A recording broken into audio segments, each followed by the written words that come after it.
আসসালামু আলাইকুম। আলোক snap private কেয়ারের পক্ষ থেকে সকলকে স্বাগতম। আজকে নবম ও দশম শ্রেণীর সাধারণ গণিতের অনুশীলনী 10-এর একটি নৈর্ব্যক্তিক প্রশ্ন নিয়ে এসেছি। প্রশ্নটির সমাধান দেখাবো। তো বন্ধুরা দেখো, এখানে একটি গাছের দৈর্ঘ্য এবং ছায়ার দৈর্ঘ্যের অনুপাত দেওয়া আছে 1:1।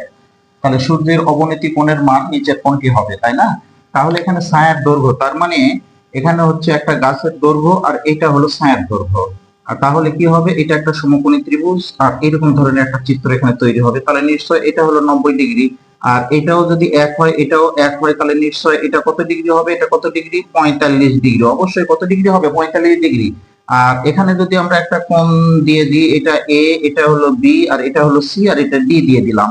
তাহলে দেখো, এটা যদি 45 ডিগ্রি হয় তাহলে নিশ্চয়ই এটা কত ডিগ্রি হবে? কত ডিগ্রি? 45 ডিগ্রি। কারণ এ সি বি আর হচ্ছে ডি এ সি, এটা নিশ্চয় কি কোণ? একান্তর কোণ। আর একান্তর কোণ পরস্পর কি হয়? সমান হয়। তাহলে এটা কত ডিগ্রি হলো? 45 ডিগ্রি। দেখো বন্ধুরা, এইভাবে এরকম ধরনের কোশ্চেন যদি আসে তাহলে শর্ট ট্রিক্স এর সাহায্যে আমরা খুব সহজে সমাধান করতে পারি। আশা করি এই শর্ট ট্রিক্স নৈর্ব্যক্তিকটি তোমরা বুঝতে পেরেছো। যদি কারো কোনো সমস্যা থেকে থাকে তাহলে অবশ্যই কমেন্টে জানাবে, পরবর্তীতে তার সমাধান করে দেওয়ার চেষ্টা করবো। আজকের মতো এ পর্যন্ত। পরবর্তী ভিডিওটিতে থাকবে এখানকার আরেকটি শর্ট ট্রিক্স নৈর্ব্যক্তিক। সো এই ভিডিওটি তোমাদের যদি ভালো লেগে থাকে এবং এখান থেকে নতুন কিছু শিখে থাকো তাহলে অবশ্যই তোমাদের বন্ধুদের মাঝে লাইক, কমেন্ট, শেয়ার করতে ভুলবে না। তোমরা সবাই ভালো থাকো, সুস্থ থাকো এবং শিখতে থাকো নতুন কিছু।